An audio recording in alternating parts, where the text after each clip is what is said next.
Hey, my name is Josh Walker. I'm one of the owners of Arete Investing, and today we're going to talk about some of our core beliefs, some of the things that we've developed over time that kind of guide our investment strategies, our general financial strategies, and just some of our thoughts around money. So, first of all, think of what you're good at.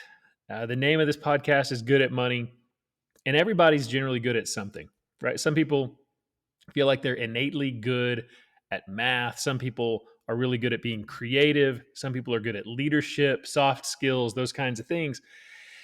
But a lot of people feel like they are innately bad at money. You hear it, I hear it a lot where they will just straight up say, "Hey, I'm just not really good with money." And that is 100% a false belief. Nobody has to be bad with money. It's just something that's been forced into their heads that is a false belief. And everybody can be good at money, and everybody should care enough to become good at money because it touches so many of the things in your life. You shouldn't have your life revolve around money. That's not what we're talking about. But if you have a few general principles that can guide you, it can ease a lot of the things that would otherwise be pretty problematic. When you have a situation that money can solve, those problems can either become very, very big when there is not enough of it to solve that problem, or they can become a little bump in the road when there's an abundance of it. So there's nothing magical about being good at money. There are just a few things that a lot of people generally don't know because a lot of people just don't want to talk about it. Money is still a thing that a lot of people refuse to talk about. They don't think people should talk about money. They don't want people to know what's going on in their own personal finances, which is fine. But I think the more we talk about money, the more people can learn from other people's mistakes and other people's wins. And that's one of the major goals of this podcast. So, the first thing from a core belief standpoint I want to talk about is the stock market. The stock market is one of the most publicized and built up, hyped ways to invest that has ever existed on the planet. There's just, it's become innate. When people say investing, they generally think of the stock market. So, one of our core beliefs is that the stock market is a flawed vehicle for you to invest in for the purposes of retirement. It doesn't lend itself to future streams of cash flow, and there are a number of other things that make it a flawed vehicle. So one of those is it's wildly unpredictable. It becomes more and more volatile by the day. There are a number of things driving the stock market that are not from a financial foundation. There are individual stocks that are driven up and down by it's all based on sort of supply and demand, right? When people take a position in a stock, they buy stock that will drive the value up. When they sell stock, that'll drive the value down. But the things that cause people to buy and sell those stocks, and the people that do those things that actually cause a movement, um, they're not all and maybe even mostly based on the financial status of that company. Um, no one no one truly knows enough to feel comfortable relying on the stock market, and that's why even people like Warren Buffett advocate for mass diversification. It's because people generally can't trust it. You don't know what individual sectors are going to do from day to day, month to month, you name it. It's just extremely, extremely unpredictable. I've known people who were officers of publicly traded companies, so they are in the day to day business. They are as knowledgeable about that company and about its stock as anyone on the planet. And there were days when their stock would go up by a significant amount or down by a significant amount, and they had no idea why. They knew somebody, if it went up, they knew somebody. Normally, a large institution took a big position in their stock, and that drove it up. It was a big buying day for their stock. But when you ask them why, it wasn't just that they didn't know why, there was no reason for that to happen. Um,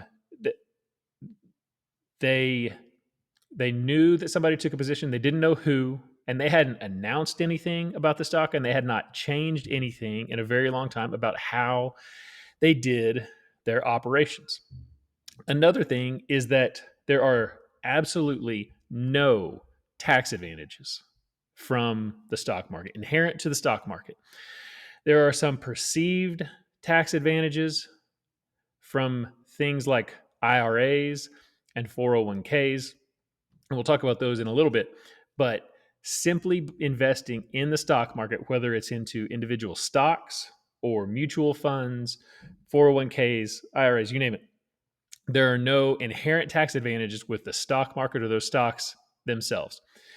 The other thing is that this is not the stock market of even 5 or 10 years ago, which brings up one of the major flaws when people try to find a basis for what they think their returns are going to be. They're banking on some sort of appreciation over time of those stocks that they're invested in. And they base that on historic performance. And people will say, well, yeah, if you take the last 50 years and look at the average in the stock market over that time, on average per year, it increases by whatever percentage that is. Maybe it's 6%, maybe it's 9%, somewhere it's generally, but in that range. But this is simply not anywhere close to the same stock market that existed 5, 10 years ago, much less 20, 30, 40, 50 years ago. Right now, you have bots that are trading in massive amounts of money on every fraction of a second. Beyond that, you've got government officials who are trading with information. They're making their trades based on information that you don't have and you will never have. They know bills are going to be passed. It is somehow legal for them to trade on that information before the bill is passed. That's how they go into these 100, 200, $300,000 a year jobs and come out of these jobs with a net wealth of 100, $200 million. You also have a whole lot of social factors driving these stocks up and down that have nothing to do with the financial status of that stock. Beyond that, there's a lot of things involved in social media, and there can become kind of a mob mentality for or against other stocks that, again, may have nothing to do with the foundation from a financial standpoint of that stock. You look at GameStop as a really good example. There was this massive movement generated from social media to buy that stock to hurt the short sellers, which was an interesting and very entertaining thing, but it truly had nothing to do with the financials of GameStop. So for all of those reasons, it's not just one thing, but there are a myriad of reasons that you just cannot justify looking at historic performance and saying, well, yeah, that's what this stock is going to do over the next 5, 10, 15, 20 years. It's just a flawed fundamental thought process. One of the other core beliefs that we have is that you should invest in real assets, real tangible assets that you can go touch, that you can put your hands on. There are really two main reasons that you should invest in real assets. Might add a third. So, one of them is that they lend themselves to cash flow. These assets, real estate is the easiest example. It's the most prolific example. We love investing in real estate. We love advocating for others to invest in real estate. But people generally need real estate to live. They will pay you monthly rent to live in these assets, and that generates ongoing cash flow. It creates a passive. We can argue about whether or not it's truly passive. That's not really the point, but it generates an additional stream of income for you that can theoretically exist forever. The other thing is that there are tremendous tax advantages from investing in real assets. Again, real estate is a good example, but it's not just real estate.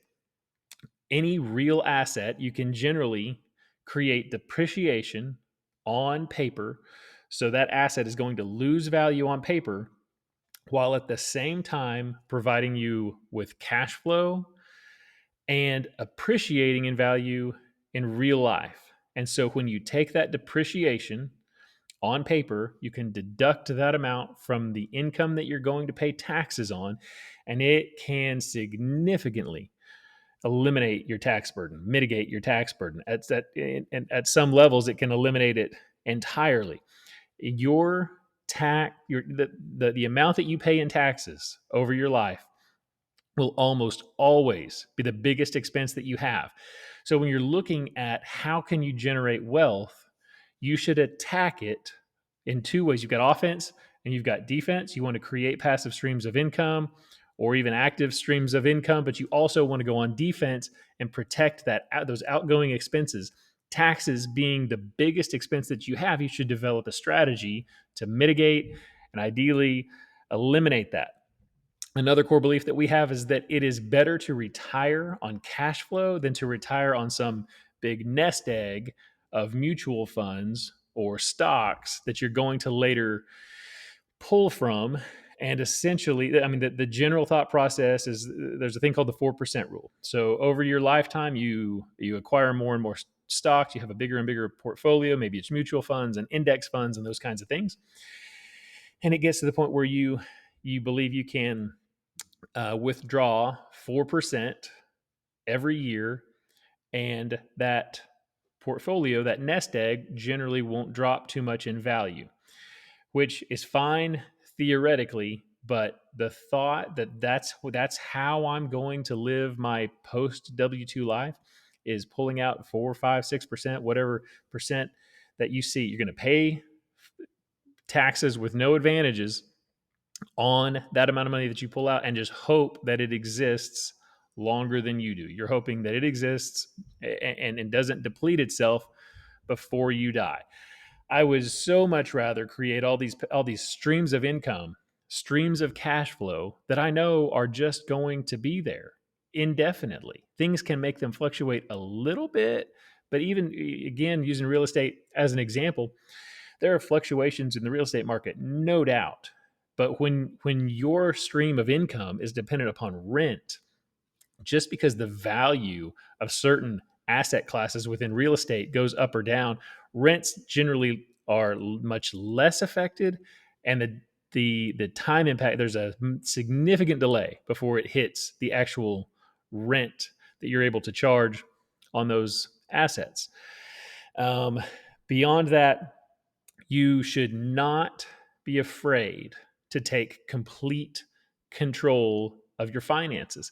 That is one of the biggest things that you lose when you invest your money in mutual funds and 401ks and IRAs, especially these mutual funds that are managed by somebody else. You're paying them some amount of money, some fee to manage your finances. And you truly just don't know exactly what they're thinking when they're taking different positions in and out of certain stocks that make up that mutual fund. One of the things that investing in real assets, whether it's directly, whether it's through syndications, however you want to do it, is that you have the ability to have complete control. You can do all of the research up front that you want to do in that specific asset, whether it's the asset class, whether it's the location, whether it's who's going to operate it. You can do all of that research completely on your own and determine if that's the vehicle that you want to invest in. And what this does is it gives you power. It gives you the ability. This isn't investing in assets is not overly complicated. The stock market is horribly complicated. Like I said earlier, No one truly can predict or even understand why certain stocks may go up or down in the future. It is a much, much more predictable, much less volatile world when you're doing this through real assets. Some of the other things that are related to this, to taking complete control of your finances, are things like people ask a lot of times, should I pay off my house? That is the wrong question to ask. The question you want to ask is, how can I best use the equity in my house to get to where I want to be from a financial standpoint? And so there are a number of options that you have available to you. Maybe in the world that you live in and the life that you want to create, you want absolutely no debt. And that should be the answer. I'm going to have equity in my house, but I'm going to pay it off because I can't sleep well at night with any amount of debt. On the flip side of that, if you are willing to have some amount of debt tied to your house and you know that that's going to create an expense, you're going to have to make that mortgage payment, make that HELOC payment. We'll talk a lot about HELOCs in a separate episode, but a home equity line of credit, you can then use that equity from your house, pull that money out, and maybe you're paying anywhere from traditionally 5% to right now we're in the 8-9% world, but you can put that money into an investment, whether it's an apartment complex, mobile home park, you name it, that's generating significantly more than that each year. And so you've got this kind of arbitrage opportunity. And so you can then have that deal. The way you want to structure something like this is you take money out of your house, the equity out of your house, you put it in a deal that you've done all kinds of researching, you know everything about it, and that deal is now paying that loan off. And then when it pays it off or pays it down, you then pull that money back out and you put it in a second deal. And now you have two deals paying that same note off. And you can keep that going and create a pretty awesome snowball. So, knowing things like what a HELOC is, what are the ins and outs of it, what is recasting your mortgage, what does that mean? And again, we'll do a separate podcast on all of these things involved in what does it look like to maximize the equity in your house. That's all we're going to cover in this one. We'll continue this episode after this, but from a core belief standpoint, understand that the stock market's a flawed vehicle. Invest in real assets.